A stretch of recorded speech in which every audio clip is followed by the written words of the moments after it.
57টা মুসলমান দেশ 56টার গাল কুত্তায় চাটে একটা বাদে, সেটা হলো মালয়েশিয়া, যে প্রযুক্তিতে অগ্রসর হয়েছে এবং অনেকটাই একটি স্বাবলম্বী স্তরে দাঁড়িয়েছে। আজকে 57টা মুসলমান রাষ্ট্রে সায়েন্স টেকনোলজির নাই, প্রযুক্তির আবিষ্কার নাই।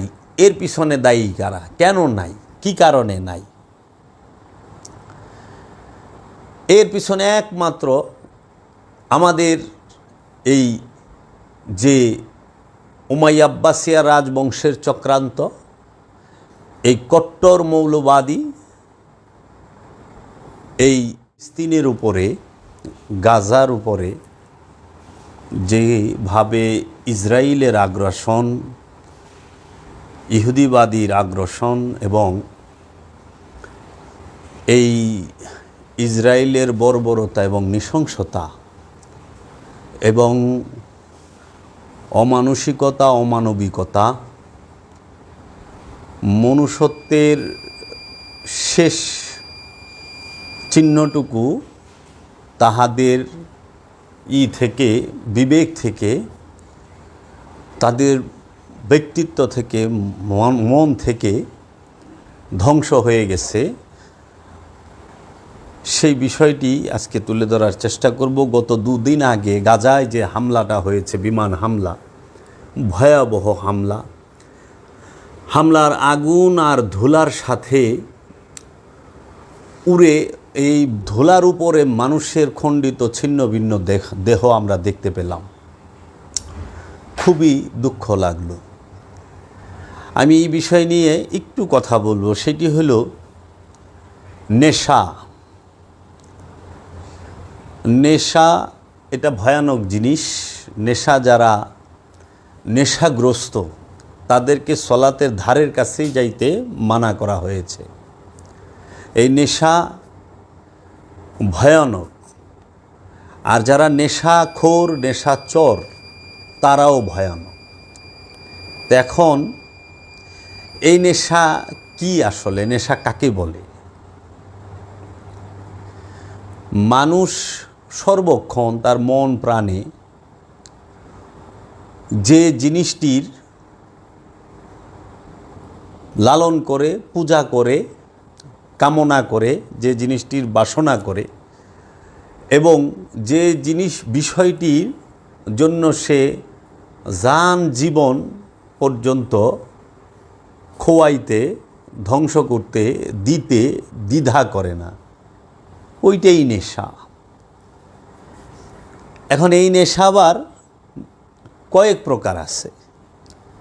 যেরকম একটি হইল মাদক, যে নেশা, সেটা তরলও হইতে পারে, পাউডারও হইতে পারে, কিংবা অন্য কিছুও হইতে পারে, যেটা মানুষ তৈরি করে। যেরকম মদ, হেরোইন, বাবা, ইয়াবা, গাঁজা, এই সমস্ত বিষয়গুলো যে আছে, কোকেন, আফিন, এখন অনেক আরও কিছু বলে, এইটা হইলো এক প্রকার নেশা। আরেকটা নেশা আছে, সেটা হলো ক্ষমতার নেশা, সম্পদের নেশা, রূপের নেশা, যৌবনের নেশা, যৌনতার নেশা, হকদারের হক নষ্ট করার নেশা, সম্পদ জমা করার নেশা, সম্পদশালী হওয়ার নেশা। এখন কথা হলো কোন নেশা ভয়ানক, কোন নেশায় জাতি, ধর্ম, বর্ণ নির্বিশেষে ধ্বংস হওয়ার সম্ভাবনা আছে। নেশা বলতে, নেশা দুটোটাই খারাপ। নেশা দুটোটাই খারাপ, মাদক দুটোটাই খারাপ। কিন্তু এক নেশায় ব্যক্তি ক্ষতি হয়, এক নেশায় পরিবারের ক্ষতি হয়। আরেক নেশা আছে, সেই নেশায় ব্যক্তিরও ক্ষতি হয়, পরিবারেরও ক্ষতি হয়, সমাজেরও ক্ষতি হয়, রাষ্ট্রেরও ক্ষতি হয়, বিশ্বেরও ক্ষতি হয় এবং মানবতার, মানবিকতার, মনুষ্যত্বের ক্ষতি হয়। আজকে সমাজে যদি কেহ মদ পান করে, কোনো ব্যক্তি যদি মদ পান করে, তার নেশাটা কতটুকু থাকে, নেশার দীর্ঘস্থায়িত্ব কতখানি, নেশার কোন নেশা কতক্ষণ থাকে। যদি কেউ মদ পান করে, সে তাকে নেশা কাটাইতে খুব অল্প সময় লাগে, 3 ঘন্টা, 6 ঘন্টা, 12 ঘন্টা, 24 ঘন্টা, 48 ঘন্টা, 72 ঘন্টা, বাস তার নেশা, মদের নেশাটা কেটে যাবে। যদি কেউ সিদ্ধি খায়, গাঁজা খায়, তার নেশাটাও অল্প সময়, মানে এক বেলার বেশি না, কেটে যাবে। আবার কাটানোর সিস্টেমও আছে, প্রতিষেধক আছে, অনেক কৌশল আছে। এইরকম হেরোইন যদি কেউ খায়, সেই নেশাটাও 1-2 দিন, 5 দিনের বেশি থাকে না। বাবা যদি খায়, ইয়াবা যদি খায়, কিংবা আরও অন্য অন্য যে নেশাই আছে, 1 দিন, 2 দিন, 5 দিনের বেশি থাকে না। যৌনতার নেশা, সেটা এই নেশাটা কোনো সময় বিশ্ববাসীর ক্ষতি করে না, ব্যক্তির ক্ষতি হয়। কিন্তু আপনি একটু খেয়াল করেন তো, যে ক্ষমতার নেশা এবং সম্পদের নেশার কারণে আজকে ফিলিস্তিনের এই যে শিশু বাচ্চা থেকে নিয়ে নারী, যুবক, বৃদ্ধ, এবং শুধু একটা সমাজ, একটা পরিবার নয়, একটা সমাজ নয়, একটা গ্রাম নয়, একটা মহল্লা নয়, একটা শহর নয়, পুরো বিশ্বের মুসলমানরাই এবং এই ফিলিস্তিনের মুসলমানরা যেভাবে তাদের জীবন সম্পদ ধ্বংস হচ্ছে, এটা কি কারণে হচ্ছে? একমাত্র নেশার কারণে হচ্ছে। এই সম্পদ জমাকারীদের যে সম্পদের নেশা, তারা ইসরায়েলের সম্পদ দখল করবে, ইসরায়েলের ক্ষমতাকে দখল করবে, ফিলিস্তিনের সম্পদ দখল করবে। সরি, আমার একটু ভুল হয়েছিল। ফিলিস্তিনের সম্পদ তারা দখল করবে, ফিলিস্তিনের ক্ষমতা দখল করবে। তাদের ক্ষমতার নেশার কারণে আজকে দেখেন, এমন এক নেশা, কত বৎসর ধরে এই যুদ্ধ চলতেছে, এবং এই নেশার কাছে নাবালক শিশু বাচ্চা ফেরেশতার মতো, এই শিশু বাচ্চাগুলোও কোনো প্রকার দয়া মায়ার ভেতরে পড়ে না। এই মাতৃশক্তি নারীরা, তারা দয়া মায়ের ভিতরে পড়ে না। যুবক, বৃদ্ধ, সবাইকে নির্বিচারে হত্যা করা হচ্ছে। তো এই নেশা কিসের? এটা হলো ক্ষমতার নেশা, সম্পদের নেশা, শক্তির নেশা। এই শক্তির নেশা একটা জাতিকে ধ্বংস করে দেয়, একটা দেশকে ধ্বংস করে দেয়, একটি পরিবার, সমাজকে ধ্বংস করে দেয়। আজকে সারা পৃথিবীর মানুষ সবাই কোনো না কোনো নেশায় জড়িত। হয়তো অনেক সহি লোক আছেন যাহারা পান, বিড়ি, সিগারেট, গাঁজা, মদ, আফিম, হিরোইন, ভাং কিছুই খান না, কিন্তু তাদের ক্ষমতায় যাওয়ার নেশা আছে, শক্তির দখলের নেশা আছে, তাদের যৌনতার নেশা আছে, ঘুষ খাওয়ার নেশা আছে, সুদ খাওয়ার নেশা আছে, তাদের অন্যের হক মাইরা খাওয়ার নেশা আছে, জবরদখলের নেশা আছে।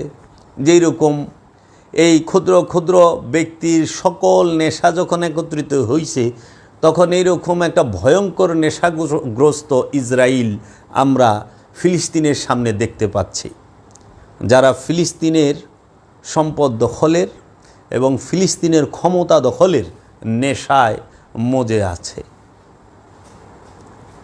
আর এই বুলেট বোমার সামনে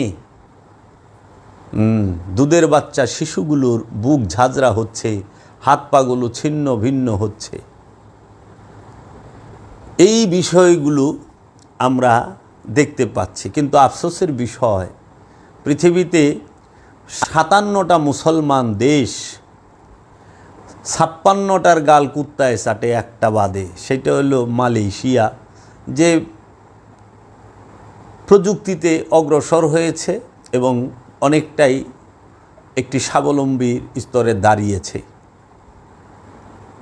আজকে 57টা মুসলমান রাষ্ট্রে সায়েন্স টেকনোলজির নাই, প্রযুক্তির আবিষ্কার নাই। এর পিছনে দায়ী কারা? কেন নাই? কি কারণে নাই?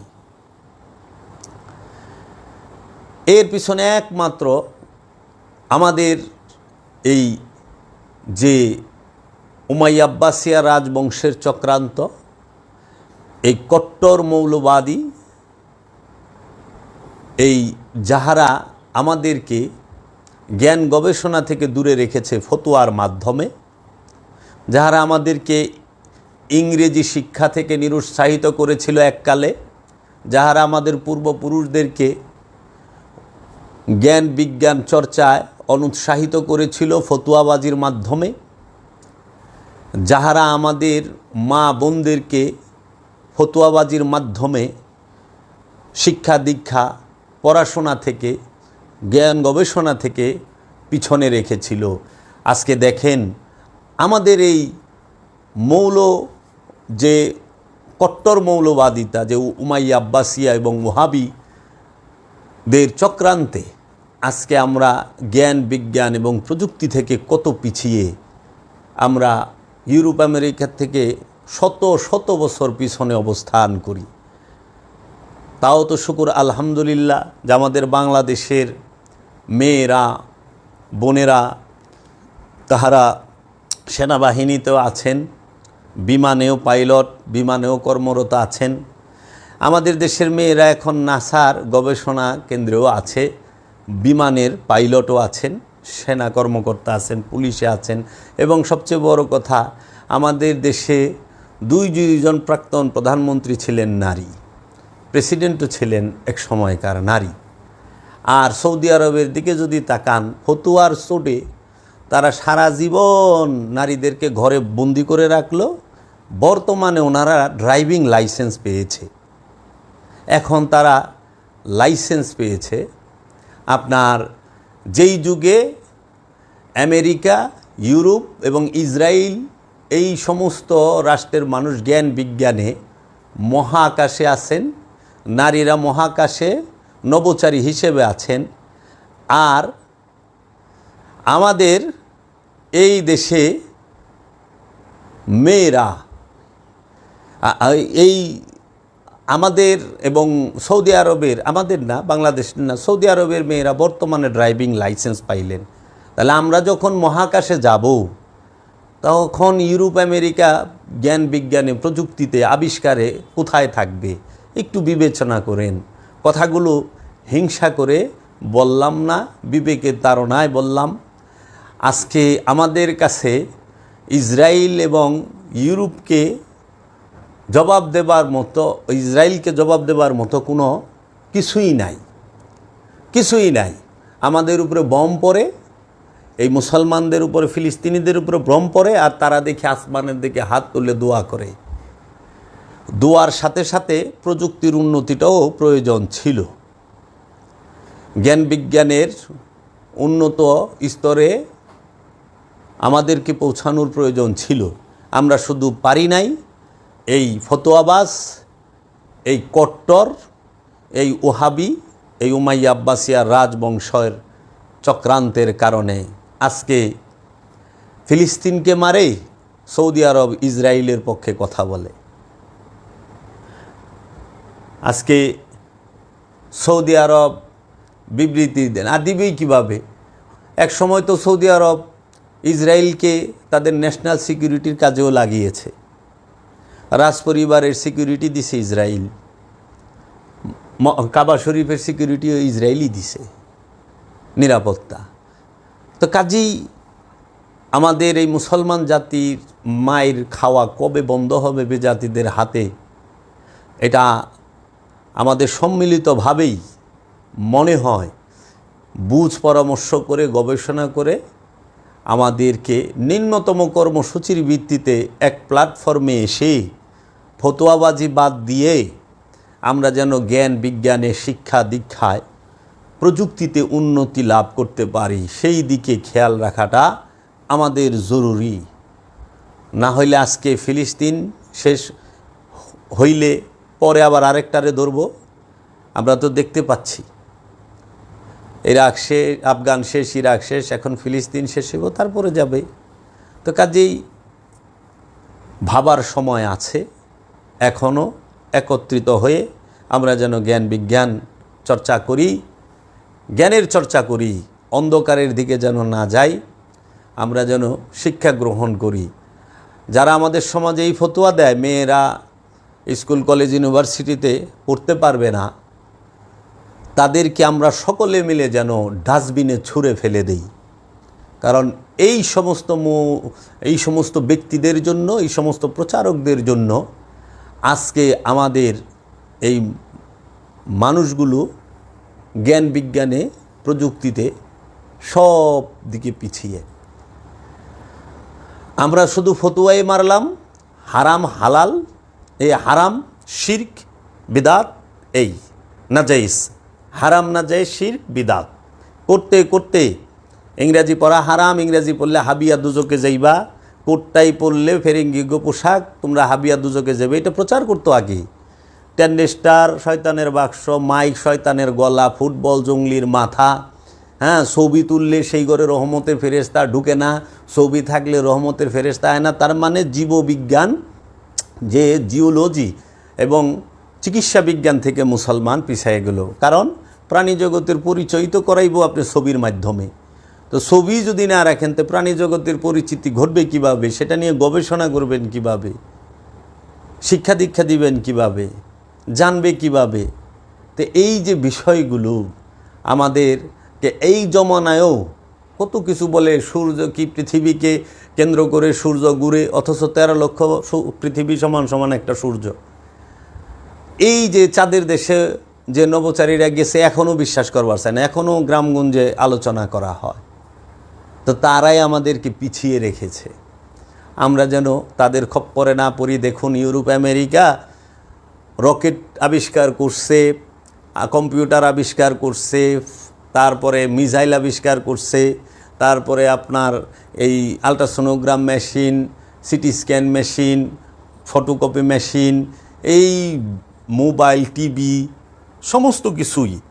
এখন আমরা যে ফেসবুক দেখি, ফেসবুক আবিষ্কার করছে ইহুদিরা, ইউটিউব এটিও ইহুদি খ্রিস্টান গো, ভাইবার, টুইটার, তারপরে ইনস্টাগ্রাম, এগুলো সবই তো প্রযুক্তি ক্ষেত্রে তারা আবিষ্কার করলো, সব কিছু ইউরোপের আবিষ্কার করলো। আর আমরা সেগুলো বিলিয়ন ট্রিলিয়ন ডলার দিয়ে কিনে তখন আমরা কি করি, বলি ওরা বুকা খাইটা মরতাছে। আমরা বলি আমরা ইহুদিদেরকে সাহায্য করব না, আমরা আমেরিকাকে সাহায্য করব না। কিভাবে করবেন না?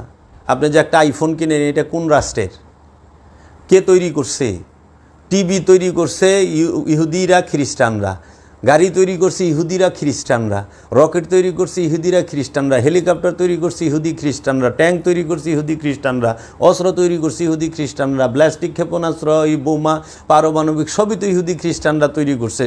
আর মুসলমান রাষ্ট্রগুলো ট্রিলিয়ন ডলার দিয়া, বিলিয়ন ডলার দিয়া তারা কিনা আনতেছে, সর্বদিকে সহযোগিতা করছে। লাস্টে আমাদের যারা নাকি এমন অজ্ঞ লোক, স্বল্প জ্ঞান সম্পূর্ণ, তারা কি করে, ফেসবুক লাইভে আসেন, জোগারবার্গের ফেসবুকের লাইভে আইসা স্যামসাং কোম্পানির মোবাইল দিয়া সেরা তারা লাইভ করেন, আমরা কোকাকোলা খাবো না, কোকাকোলা খাইলে ইহুদিরা টাকা পায়, আমরা কোকাকোলা খাবো না। দেখুন মুখা খুইলা কোকাকোলা ডাইলা ভালাই দেয়, আমরা কোকাকোলা বর্জন করলাম, এখন থেকে মজো খাবো। আশ্চর্যের ব্যাপার। অস্ত্র শস্ত্র প্রযুক্তিগত যত জিনিস আছে, বিমান থেকে শুরু কইরা, হেলিকপ্টার থেকে শুরু কইরা, রকেট থেকে শুরু করে, অস্ত্র পারমাণবিক থেকে শুরু করে সব কিনতে আছেন আপনি ইহুদি খ্রিস্টানদের কাছ থেকে, আর আপনারা কোকা কোলা খাবেন না। এই যে বড় মানে একদম নিম্নজ্ঞান সম্পূর্ণ মাথামোটা বুদ্ধি এটা আসলো কোথা থেকে? ওই যে ব্রিটিশরাই ঢুকাই দিছে সৌদির মাধ্যমে, যে আপনারা কইতে থাকেন, আপনারা কইতে থাকেন। সৌদিতে থাইকা ইরাক শেষ করলো, এখন ফিলিস্তিন শেষ করতেছে। পরবর্তীতে কারে ধরবো আমরা তো দেখতে পাচ্ছি, সময়ই বলে দেবে। তাই এখনও আমরা যেন সাবধান হই। নেশা যারা করে, এখন মানুষ একটা গাঁজাখোরকে অপছন্দ করে, একটা মদখোরকে পছন্দ করে, আর যে নাকি শক্তির পূজারী এবং ক্ষমতা নেশায় এবং সম্পদের নেশায় বিভোর, তার সাথে বন্ধুত্ব করে। আজকে দেখেন সম্পদের নেশার সম্পদের জন্যই তো ফিলিস্তিন দখল করে। আর কিসের জন্য দখল করে? একমাত্র সম্পদের জন্য। জমিন দখল করবে, ভূখণ্ড দখল করবে, করতেও আছে। তো সম্পদের নেশা ভয়ানক। আমরা সম্পদের নেশাখোরের সাথে যেন বন্ধুত্ব না করি। ক্ষমতার যে নেশায় আছে তারে আমরা যেন বন্ধু না ভাবি। আমরা যে ক্ষমতার নেশায় আছে সে আমাদেরকে ইনসাফের কথা বলে, সে নিজেই নেশাগ্রস্ত, সে ইনসাফের কথা বলে। ক্ষমতায় যাওয়ার জন্য সে নেশায় বিভোর, মানুষ হত্যা করতেছে, কিন্তু বলতেছে আমি ইনসাফ করার জন্য আসছি। তাই আমরা যেন এই দখলদার, এই সম্পদের নেশাখোর এবং শক্তির পূজারী এই বর্বর যে ইসরায়েলের প্রধানমন্ত্রী কি প্রেসিডেন্ট, আমরা তার বিরুদ্ধে তীব্র নিন্দা জানাই এবং ঘৃণা প্রকাশ করি। যে মানুষের মূল্য এত কম, এটা তাদের হামলা না দেখলে বুঝতে পারতাম না, অনুমান করতে পারতাম না। তাই শেষে একটি সঙ্গীত দিয়ে শেষ করব। এই সঙ্গীতটি একজন চৈতন্য পুরুষের, তার নাম ভবা পাগলা। তিনি একটি গানে বলেছেন, তুমি ভেবেছ কি মনে এই ত্রিভুবনে তুমি যাহা করে গেলে কেউ তো জানে না, বারে বারে আর আশা হবে না, বারে বারে আর আশা হবে না। তুমি যাহা করিয়াছ আসিয়া হেথায়, চিত্তগুপ্ত লিখিয়া ভরিলেন খাতায়। তোমার বিচার করিবে সেই বিধাতায়, যাহার কাছে ফাঁকি ঝুঁকি কিছুই চলে না, বারে বারে আর আশা হবে না। সেই বিধাতাই একদিন বিচার করবে, আমরাও দেখব। এই কামনায় রইলাম। সবাই ভালো থাকবেন, সুস্থ থাকবেন। প্রত্যেকের মেয়ে এবং ছেলেকে স্কুলে পড়াবেন, প্রযুক্তি এবং জ্ঞান গবেষণা, সায়েন্স টেকনোলজির শিক্ষা দিবেন এবং সাথে সাথে গুরুবাদেরও শিক্ষা দিবেন, প্রেম আদব ভক্তির শিক্ষা দিবেন। ভালো মানুষের সাথে যেন সে ওঠা বসা করে। তুমি বলা হয় জন্ম তোমার যথাতথা, কর্ম হোক ভালো। জন্ম যেখানেই হোক, কিন্তু কর্মটা যেন ভালো হয়। আর আপনার জন্ম যেখানেই হোক, আপনি যেন ভালো মানুষের সঙ্গ করেন, সৎ মানুষের সঙ্গী হন। কুনু মা আস-সাদিকিন, সত্যবাদীগণের সঙ্গী হয়ে যাও। তাই আমরা মাওলার কাছে ফরিয়াদ রাখব, মাওলা তুমি এই জগতের সকল মানুষকে তুমি নিরাপদে আশ্রয় দান করো। এখানেই রাখলাম।